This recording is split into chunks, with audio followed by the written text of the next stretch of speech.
పాకిస్తాన్ అణ్వాయుధాలను నిర్వహించే సామర్థ్యాన్ని ప్రశ్నించారు రక్షణ మంత్రి రాజ్నాథ్ సింగ్. మన సైన్యం లక్ష్యం స్పష్టమైనదని ప్రపంచానికి తెలుసునన్నారని ఆయన. లక్ష్యాన్ని ఛేదించినప్పుడు కలిగే భయం సామాన్యంగా ఉండదని అన్నారు. ఉగ్రవాదానికి వ్యతిరేకంగా భారతదేశం చేసిన ప్రకంపనలు పాకిస్తాన్ను షేక్ చేస్తున్నాయని అన్నారు. పాకిస్తాన్ అణ్వాయుధ బ్లాక్ మెయిల్ ను కూడా మనం పట్టించుకోలేదు అనే వాస్తవమని, ఈ విషయాన్ని గ్రహించాలని కూడా అన్నారు.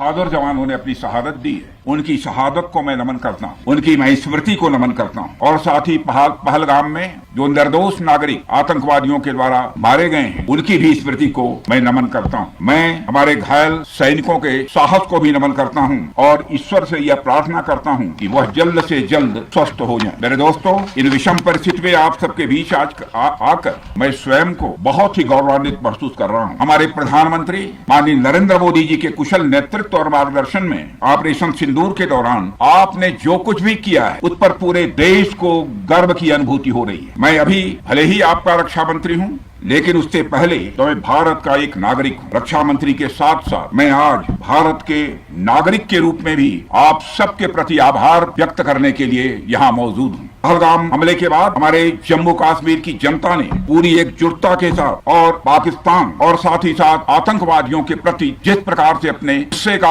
इजहार किया है, मैं जम्मू कश्मीर की जनता का भी अभिनंदन करता हूँ। मेरे साथियों, आपकी उस ऊर्जा को महसूस करने आया हूँ जिसने दुश्मनों को नष्ट नाबूद कर दिया है। आपने जिस तरीके से सीमा के उस पार पाकिस्तान की चौकियों और बंकरों को आपने ध्वस्त किया, दुश्मन मैं समझता हूँ उसे कभी भूल नहीं सकता। आपने देखा होगा, आमतौर पर लोग जोश में होश खो देते हैं, लेकिन आपने जोश भी रखा, होश भी रखा और सूझबूझ के साथ दुश्मन పాకిస్తాన్ టెర్రర్ క్యాంప్స్ ను మూసివేయాల్సిందేనని అన్నారు కేంద్ర మంత్రి జయశంకర్.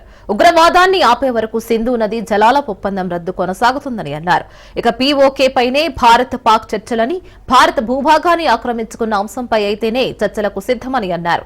కాల్పుల విరమణ ఎవరు కోరుకున్నారో అందరికీ తెలుసునని అన్నారు ఆయన. భారత్ పాక్ మధ్య సమస్యల పరిష్కారానికి థర్డ్ పార్టీ జోక్యం అవసరం లేదని అన్నారు.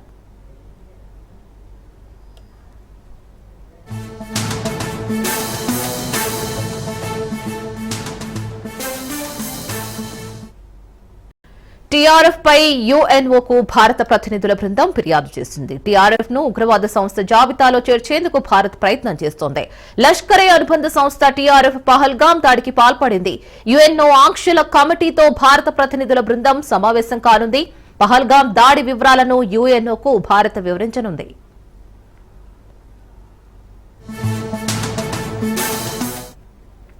ఇటు మధ్యప్రదేశ్ మంత్రి విజయ్ షాపై సుప్రీంకోర్టు ఆగ్రహం వ్యక్తం చేసింది. సోఫియా ఖురేషీపై మంత్రి చేసిన వ్యాఖ్యలపై అసంతృప్తి వ్యక్తం చేసింది. మంత్రి హోదాలో ఉండి ఇలాంటి భాష వాడడంపై విజయ్ షా మీద సుప్రీంకోర్టు మండిపడింది. ఉద్రిక్తతల సమయంలో ఇలా ఎలా మాట్లాడతారని ఆగ్రహం వ్యక్తం చేసింది. హైకోర్టు ఆదేశాల ప్రకారం తనపై నమోదైన ఎఫ్ఐఆర్ ను కొట్టివేయాలని మంత్రి విజయ్ షా సుప్రీంకోర్టుకు వెళ్లగా విజయ్ షా అభ్యర్థనను సీజేఐ తిరస్కరించారు. ఇక ఇదే కేసులో పోలీసుల తీరుపై కూడా ఎంపీ హైకోర్టు ఫైర్ అయింది. ఇక కోర్టు ఆదేశించిన 4 గంటల తర్వాత పోలీసులు కేసు నమోదు చేయడంపై హైకోర్టు ఆగ్రహం చేసింది.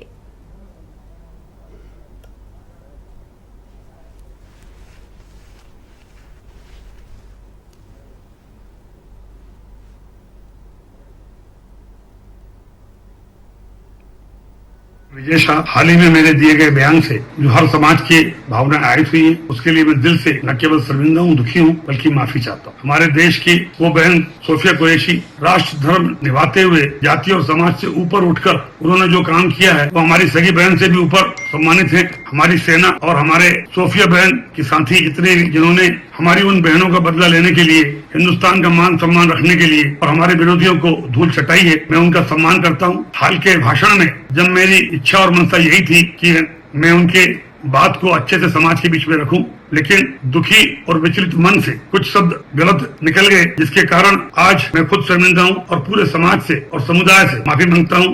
बहन सोफिया के और सारे मिलिट्री वालों का मैं हमेशा सम्मान करता हूं और आज हाथ जोड़ के सबसे मैं अपने आप को ఇటీవల కాలంలో సుప్రీంకోర్టు ఇచ్చిన పలు తీర్పులను రాష్ట్రపతి ద్రౌపది ముర్ము తీవ్రంగా ఖండించారు. తమిళనాడు ప్రభుత్వం వర్సెస్ గవర్నర్ కేసులో రాష్ట్ర బిల్లులపై గవర్నర్ రాష్ట్రపతి నిర్ణయం తీసుకోవడానికి గడువు విధిస్తూ సుప్రీంకోర్టు తీర్పు ఇచ్చింది. గతంలో ఎన్నడూ లేని విధంగా గవర్నర్తో పాటు రాష్ట్రపతికి గడువు విధించడంపై ముర్ము స్పందించారు. రాజ్యాంగంలో అలాంటి నిబంధనేది లేనప్పుడు సుప్రీంకోర్టు తీర్పు ఎలా ఇచ్చిందని ప్రశ్నించారు.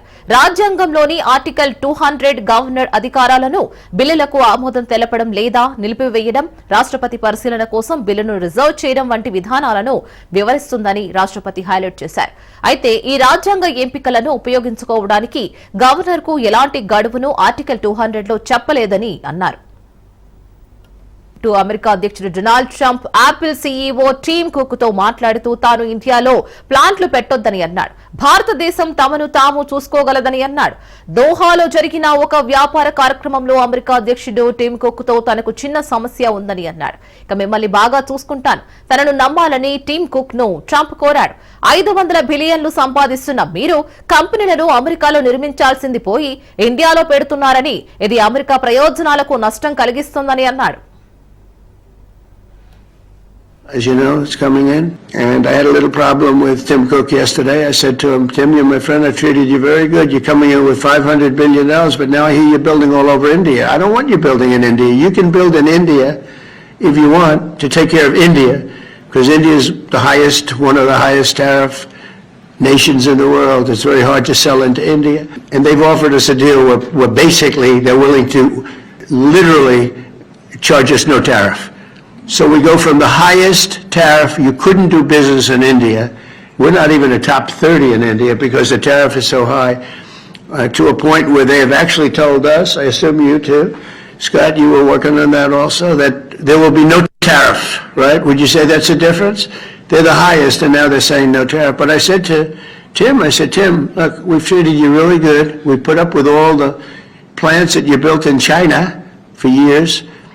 Now you got to build us. We're not interested in you building in India. India can take care of themselves. They're doing very well.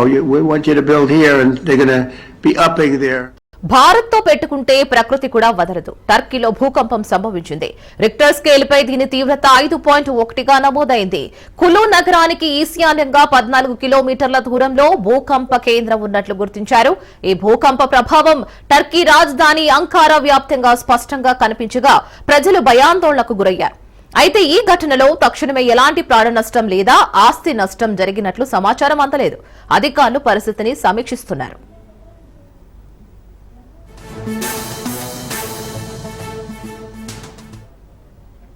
HCU కంచె గచ్చిబౌలి భూముల విషయంలో సుప్రీంకోర్టు సీరియస్ అయింది. తెలంగాణ ప్రభుత్వంపై సీజేఐ ఘాటు వ్యాఖ్యలు చేసింది. సీజేఐగా జస్టిస్ గవాయి బాధ్యతలు చేపట్టాక తొలి విచారణ చేపట్టారు. కంచె గచ్చిబౌలి అటవీ ప్రాంతం పునరుద్దరించకపోతే సీఎస్ అధికారులను జైలుకు పంపిస్తామని ధర్మాసనం తెలిపింది. సెలవుల సమయంలో ఎందుకు చెట్లు తొలగించారని కూడా ప్రశ్నించింది. వేల చెట్లు అక్రమంగా కొట్టేశారు, అవన్నీ త్వరగా పునరుద్దరణ చేయాలని ఆదేశించింది. తదుపరి విచారణ జూలై 23కి వాయిదా వేసింది.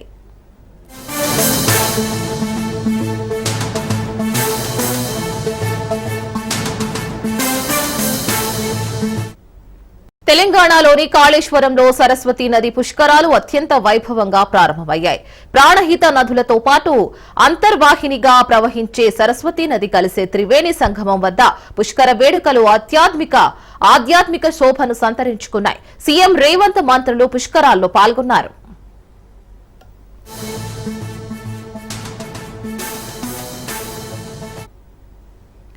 సీఎం రేవంత్ తదితరులు పవిత్ర త్రివేణి సంగమంలో పుష్కర స్నానం ఆచరించారు.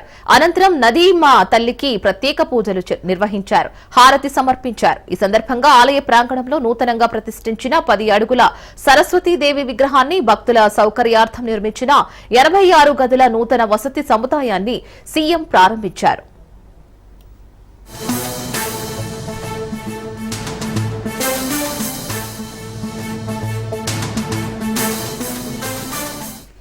వీర వనితలు పుట్టిన నేలపై తెలంగాణ ఆడబిడ్డలకు ఘోర అవమానం జరిగిందని అన్నారు మాజీ మంత్రి సబితా ఇంద్రారెడ్డి.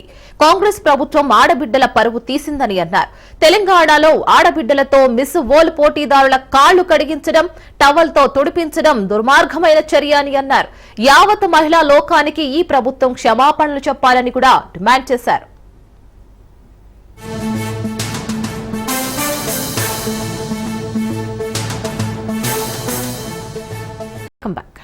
సైనిక స్కూల్ వివాదంపై బండి సంజయ్ స్పందించారు. హుస్నాబాద్ సిరిసిల్ల జిల్లాలో సైనిక స్కూల్ కోసం గత నెల 15న రాజ్నాథ్ సింగ్ ను కలిశారని అన్నారు. రాష్ట్ర ప్రభుత్వం సైనిక్ స్కూల్ ఏర్పాటు కోసం వెబ్సైట్ లో దరఖాస్తు చేసుకోవాలని కూడా సూచించారు. తన విజ్ఞప్తికి రాజ్నాథ్ సానుకూలంగా స్పందించారని, దీనిపై రాజకీయం చేయడం తగదని అన్నారు.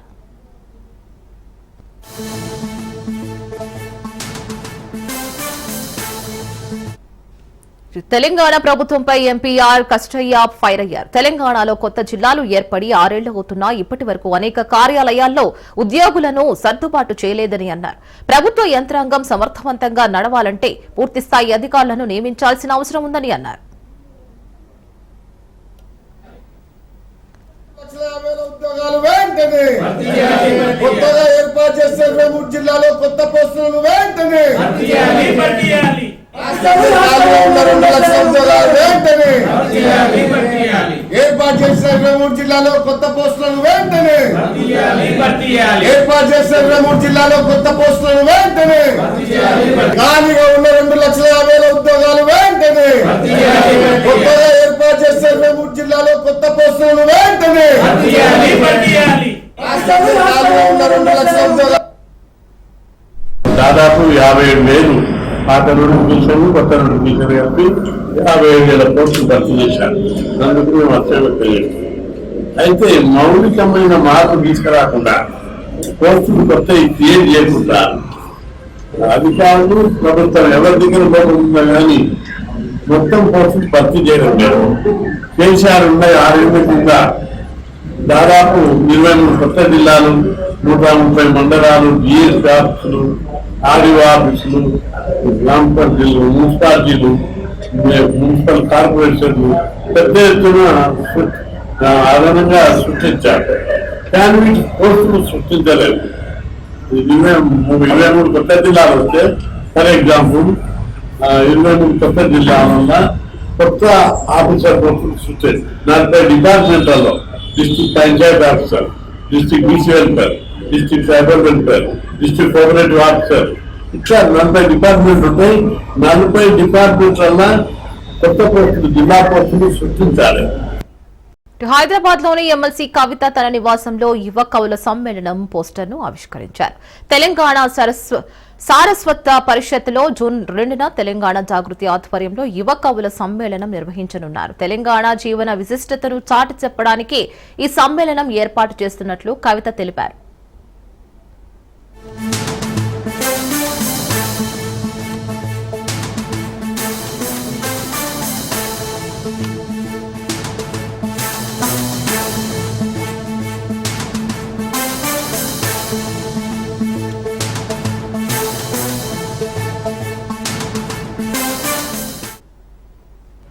సీఎం చంద్రబాబు అధ్యక్షతన సచివాలయంలో ఎస్ఐపిబి సమావేశం జరిగింది. ఈ సమావేశంలో కీలక నిర్ణయాలు తీసుకున్నారు.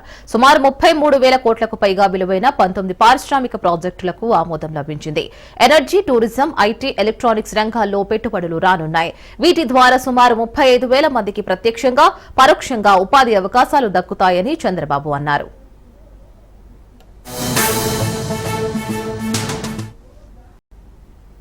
ఏపీ లిక్కర్ కేసులో సిట్ దూకుడు పెంచింది. లిక్కర్ కేసు విచారణలో భాగంగా 2వ రోజు ధనంజయ రెడ్డి, కృష్ణమోహన్ రెడ్డిని సిట్ విచారించింది. మరోవైపు లిక్కర్ స్కామ్ కేసులో సిట్ సజ్జల శ్రీధర్ రెడ్డిని కస్టడీలోకి తీసుకుంది.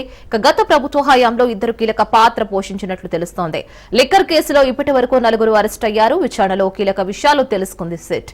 గోవిందప్ప ముడుపులు తీసుకున్నట్లు కేసీరెడ్డి అంగీకరించారు. కేసీరెడ్డి కంటే పై స్థాయిలో A31, A32, A33ల కీలక పాత్ర ఉన్నట్లు వెల్లడించారు. ఇక ముడుపుల డబ్బులను బంగారం, రియల్ ఎస్టేట్ లో పెట్టుబడులు పెట్టినట్లుగా గుర్తించారు. శ్రీవారిపై ఇటీవల రిలీజ్ అయిన ర్యాప్ సాంగ్ పై టీటీటీ బాలక మండలి సభ్యుడు భానుప్రకాష్ రెడ్డి ఆగ్రహం వ్యక్తం చేశారు. చిత్ర కథానాయకుడు సంతానం నిర్మాణ సంస్థ తమిళనాడు సెన్సార్ బోర్డుకు నోటీసులు జారీ చేశారు. శ్రీవారి భక్తుల మనోభావాలు దెబ్బతీసేలా ఉన్నాయని అన్నారు. 100 కోట్ల పరువు నష్ట దావా వేస్తున్నట్లు భానుప్రకాష్ రెడ్డి తెలిపారు. అత్యంత పవిత్రంగా నిత్యం స్మరించే గోవిందనామాల్ని, అన్నమయ్య కీర్తనల్ని, అన్నమయ్య సాహిత్యాన్ని ఈ మధ్య కొందరు తమ యూట్యూబ్ ఛానల్స్లో, సినిమాల్లో వాటిని ర్యాప్ సాంగ్తో జోడించి భక్తుల మనోభావాలు బాధపడే విధంగా వివరిస్తున్నారు. తోలు తీస్తాం జాగ్రత్త. తమాషా అనుకుంటున్నారా? వెంకటేశ్వర స్వామి గోవిందనామాలు అంత పవిత్రంగా ఉదయం నిద్ర లేస్తే స్వామివారి నామంతో నిద్ర లేస్తున్నటువంటి హిందువుల మనోభావాలు దెబ్బతీసే విధంగా ఈరోజు డీడీ నెక్స్ట్ లెవెల్ అంట. ఆ బృందం ర్యాప్ సాంగ్లో దాదాపు ఉన్నటువంటి 3 నిమిషాల పాటలో దాదాపు 1.5 నుంచి 2 నిమిషాలు స్వామివారిని గోవిందనామాల్ని అసహ్యంగా వారు దాంట్లో జోడించి ఆ సినిమాల్లో తీసుకురావడాన్ని మేము తీవ్రంగా వ్యతిరేకిస్తున్నాం. నిన్ననే దీని మీద సినీ బృందానికి లీగల్ నోటీస్ పంపించడం జరిగింది. వెంటనే క్షమాపణ చెప్పి దాని కానీ తొలగించకపోతే వారి మీద 100 కోట్ల రూపాయలకి డెఫర్మేషన్ పరువు నష్టం దావా తీసుకుంటారని చెప్పి మా అడ్వకేట్ అజయ్ ద్వారా వారిని హెచ్చరించడం జరిగింది. ఇదేమి రాక్షసానందమో నాకైతే అర్థం కావట్లేదు. వారికి ధైర్యం. టీటీడీ కొత్త వైకానస ఆగమ సలహా కమిటీని నియమించింది. ఈ కమిటీలో 5 ఆగమ సలహా మండలి సభ్యులను నియమిస్తూ ఈవో ఉత్తర్వులు జారీ చేశారు. ఆలయ ప్రధాన అర్చక హోదాలో శ్రీకృష్ణ శేషాచల దీక్షితులు నియామకమయ్యారు. వేదిక యూనివర్సిటీ నుంచి భావ నారాయణాచార్యులు, చెన్నైకి చెందిన వరధన్ భట్టాచార్యర్, ఇక గోవిందరాజస్వామి వారి ఆలయ మాజీ ప్రధాన అర్చకులు అనంత సయ్యన దీక్షితులు, మాజీ శ్రీవారి ఆలయ అర్చకులు కాద్రి నరసింహాచార్యులను టీటీడీ నియమించింది.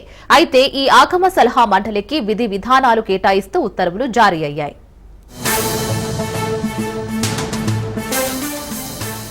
దేశీయ స్టాక్ మార్కెట్లు భారీ లాభాలతో ముగిశాయి. స్టాక్ మార్కెట్లు భారీ లాభాలతో ముగిశాయి.